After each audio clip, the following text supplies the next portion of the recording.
nonviolent army to break open the closed society. 1,000 strong, their mission would be to establish black community centers, teach black children in freedom schools, and register black voters in Mississippi. Against them was arrayed the power of an armed state. In June 1964, the volunteers met in Ohio with the black and white veterans of the struggle in Mississippi, learning what they might expect. We've got to fight, although we have to cry. We've got to hold on. You've got to expect to be afraid. Don't come to Mississippi to save the Mississippi Negro. Only come if you really understand that his freedom and yours are one. At week's end, they entered Mississippi.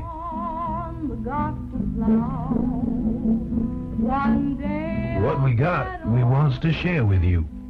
You're all so welcome. Andy Goodman is missing in Philadelphia. And Cheney and Schwerner, too.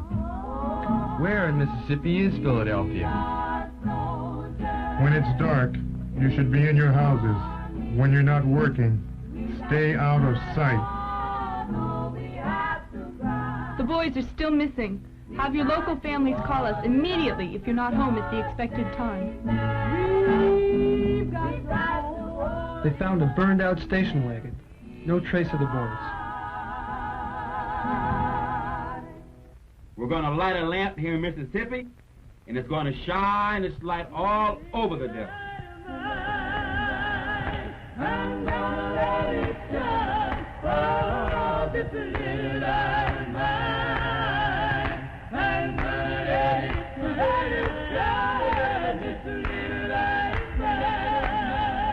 I'm gonna let it shine, oh, just a light of freedom. We're here to get folks registered, and we start tomorrow. You want your kids chopping cotton for $3 a day? Then register. The folks are scared, but we've got to get them to try to register at the courthouse. We'll be right with you when you go up the steps to register. Mr. Charlie says run. We ain't running.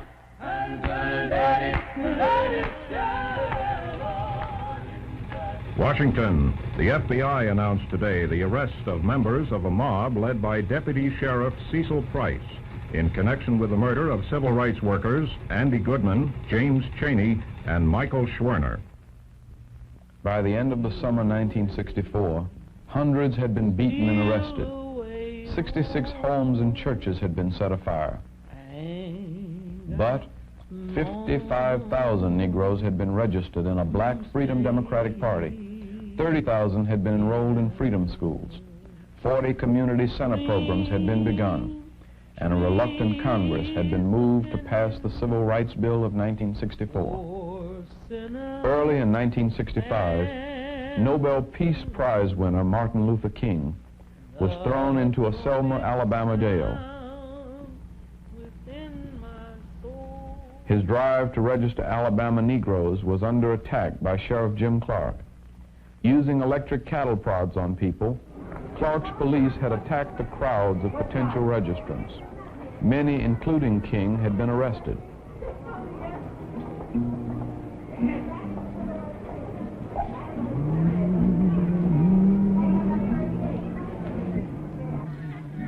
An attempt to lead a march from Selma to the state capitol in Montgomery was savagely attacked.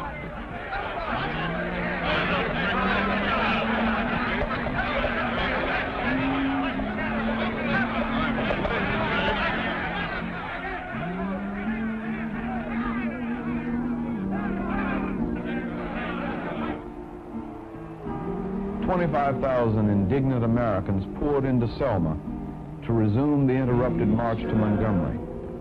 It was the last great affirmation of black and white together of the civil rights movement in the South. President Johnson called his plea for voting rights legislation the Rights Bill of 1965. In 1966, more than 10,000 Negroes registered to vote in Selma, where a year before there were only 355 black voters. Sheriff Jim Clark was defeated at the polls. James Meredith, now a graduate from Ole Miss, began a lonely march against fear through the Mississippi Delta. He sought to inspire blacks to stand up and demand their political rights. On the second day, a white man carrying a shotgun fired point blank at the unarmed Meredith and gunned him down. The 3 shots failed to kill James Meredith, but they may well have signaled the end of the integrated nonviolent civil rights movement. Though Martin Luther King would continue his mission of reconciliation for another 3 years, a new black militancy was sounded. It was born of bitterness and frustration.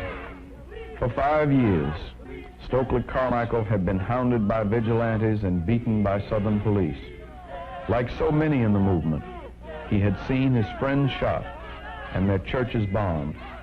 He had seen law made a mockery by racist judges and all-white juries. When he resumed Meredith's unfinished march against fear, he raised a defiant fist and shouted, "Black power."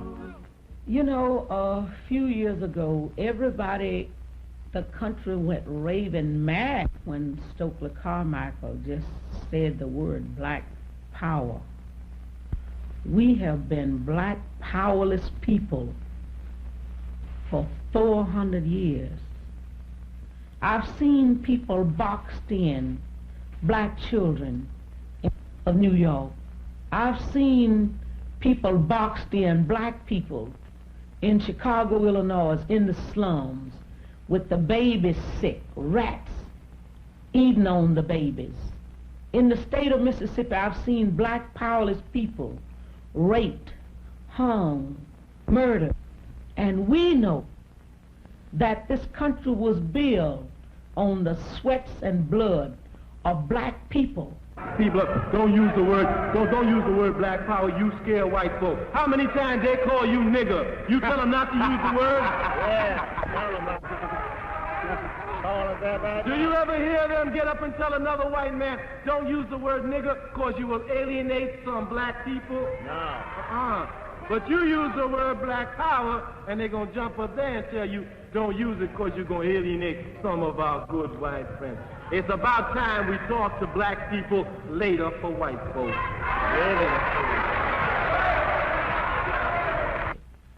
So what we mean by black power is we mean to have not only black political power, but black economic power, to have a voice in the educational system, that our kids will know, not only the black kids, but the white kids should know the kind of contributions that have been made by black people throughout this country. We want to determine some of our destiny. And this is what black power means. We want to have something to say about our destiny. Now the struggle is being waged not only in the ghettos of the North and in the Jim Crow South, but in the farmlands of California, the mountains of Appalachia, and the Indian reservations across the West. Everywhere, a new generation of men is seeking to build political, but this is not just their struggle, the struggle of all of us. It's the struggle to redeem the soul of America. This little light of mine, I'm gonna let it shine. This little light of mine, I'm gonna let it shine. This little light of mine, I'm gonna let it shine. Let it shine, let it shine, let it shine. Oh, I've got the light of freedom, I'm gonna let it shine. I've got the light of freedom, I'm gonna let it shine. I've got the light of freedom, I'm gonna let it shine. Let it shine, let it shine, let it shine.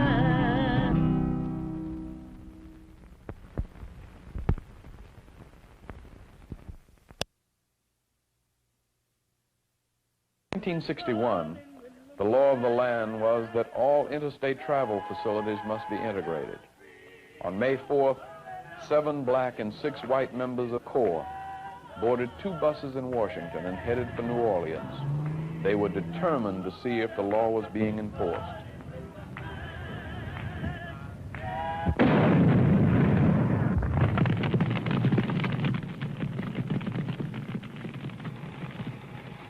Anniston, Alabama. Freedom bus ambushed by white mob. Riders beaten. Birmingham, Alabama. Freedom riders attacked with iron bars by white gang in bus terminal. Police Chief Bull Connor said today Birmingham police were not able to protect the riders because so many of the police were off for Mother's Day. President Kennedy insists Alabama protect freedom riders. No police visible as mob attacks riders in Alabama Capitol. President orders intervention of federal marshals. Troops protect buses en route to Mississippi. Now a wave of freedom rides surged through the South, testing the laws and filling the jail. By fall, the Interstate Commerce Commission forbade discrimination on interstate trains, buses, and terminals. The offending signs, white and colored, came down. In 1962, James Meredith broke the color line at the University of Mississippi. His enrollment triggered a riot by whites. During the violence, 2 were killed, and 15,000 soldiers encamped on the campus to keep the peace. Total segregation in Mississippi had been cracked, but not in Birmingham, Alabama. For another year, Birmingham continued to flout Supreme Court orders to desegregate public facilities. I'm talking about a black dog. I'm talking about...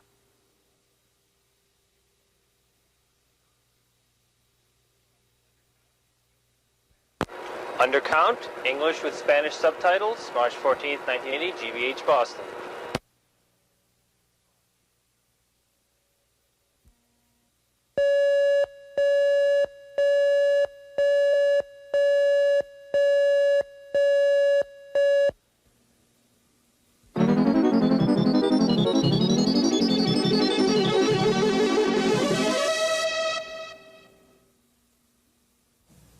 This program was made possible in part by a grant from Xerox Corporation.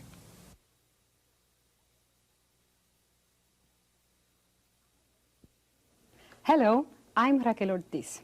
1980 is here, and with it a new headcount, another decennial census. This time, a great deal of time and effort have been invested in trying to bring to our communities the message that it is vital to be counted. Not to be counted means that as a community, we will not be adequately represented in Congress. It means that we, as minority groups in the communities we live in, will not get our fair share of federal monies that are allocated on the basis of census population statistics. To discuss the undercount and its consequences, we have asked 3 distinguished guests to be here with us today. Representative Robert Garcia, Democrat from New York, Chairman of the Subcommittee on Census and Population. Mr. Ron Ikejiri of the Japanese American Citizens League and member of the Asian Pacific Advisory Committee on the Census, and Ms. Doris Saunders of Jackson State University, chairperson of the Black Population Advisory Committee to the Census Bureau. Vilma Martinez, chairperson of MALDEF and of the Hispanic Advisory Committee to the Census, could not be with us today. The advisory committees to the census were created after the incredible undercount with regards to the minority communities in 1970. Could you speak to that and give us some detail as to how they were created, Ms. Saunders? Well, in 1973, after the statistics were released indicating the undercount, a number of groups and interested people who had been involved in trying to get a correct count in 1970 came to Washington to talk with the Census Bureau about the possibility for adjustment of the 1970 undercount. It became very clear very soon that we could not do anything about 1970, but we were invited to stay on as advisory members of a committee to work with the 1980 population census and hope that we could get a correct count for 1980. And that's how the